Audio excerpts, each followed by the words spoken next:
In this tutorial, I'll show you how to create this image by using Blender and Stable Diffusion XL. I'll create a plane, rotate it, scale it, and texture paint it like this.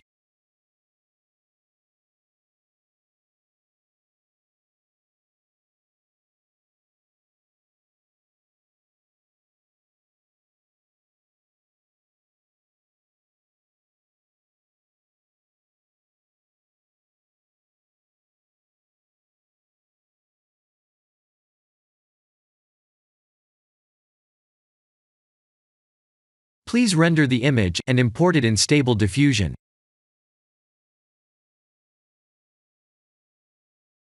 I'll share the full prompts in the description below. Please set the preprocessor to none, and select the correct depth model.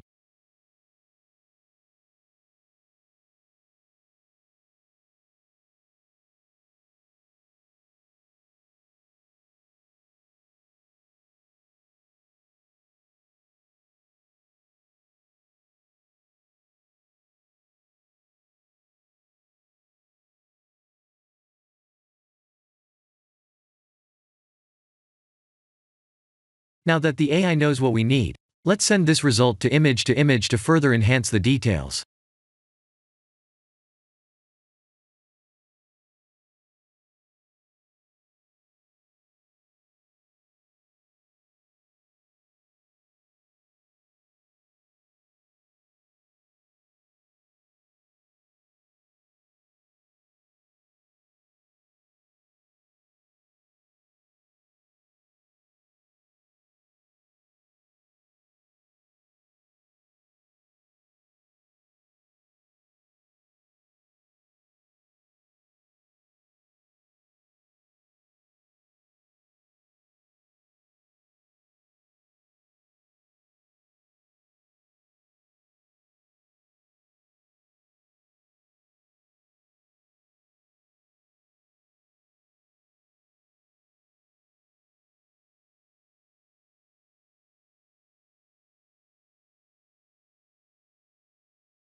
This is the end of the tutorial. Thank you for watching.